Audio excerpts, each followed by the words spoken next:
A, C, E, D, B, K. No, this isn't some random out-of-order alphabet. These are vitamins, and just like letters build words, they're the building blocks that keep the body running. Vitamins are organic compounds we need to ingest in small amounts to keep functioning. They're the body's builders, defenders, and maintenance workers, helping it to build muscle and bone, make use of nutrients, capture and use energy, and heal wounds. If you need convincing about vitamin value, just consider the plight of olden-day sailors who had no access to vitamin-rich fresh produce. They got scurvy, but vitamin C, abundant in fruits and vegetables, was the simple antidote to this disease. While bacteria, fungi, and plants produce their own vitamins, our bodies can't, so we have to get them from other sources. So how does the body get vitamins from out there into here? That's dependent on the form these compounds take. Vitamins come in two types: lipid-soluble and water-soluble, and the difference between them determines how the body transports and stores vitamins and gets rid of the excess.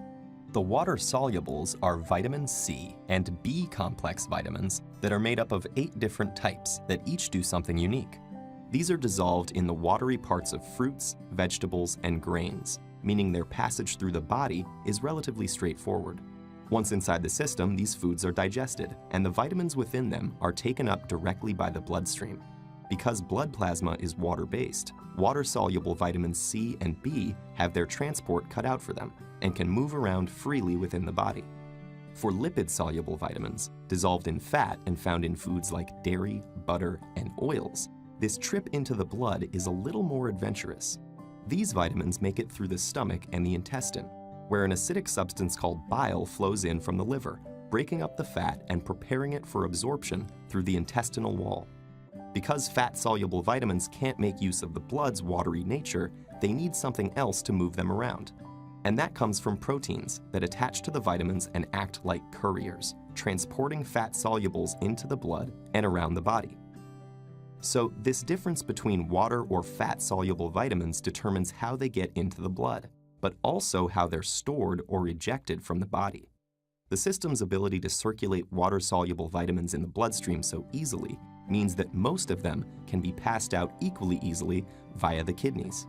Because of that, most water-soluble vitamins need to be replenished on a daily basis through the food we eat. But fat-soluble vitamins have staying power because they can be packed into the liver and in fat cells. The body treats these parts like a pantry, storing the vitamins there and rationing them out when needed, meaning we shouldn't overload on this type of vitamin because the body is generally well stocked. Once we've figured the logistics of transport and storage, the vitamins are left to do the work they came here to do in the first place.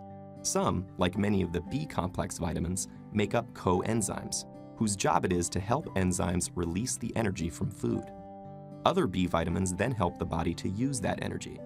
From vitamin C, you get the ability to fight infection and make collagen, a kind of tissue that forms bones and teeth and heals wounds.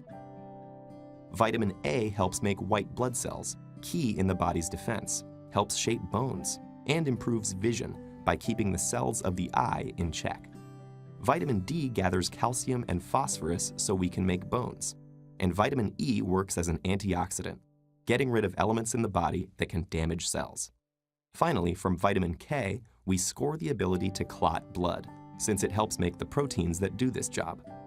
Without this vitamin variety, humans face deficiencies that cause a range of problems, like fatigue, nerve damage, heart disorders, or diseases like rickets and scurvy.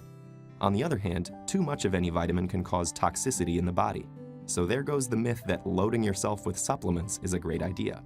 In reality, it's all about getting the balance right and hitting that vitamin jackpot.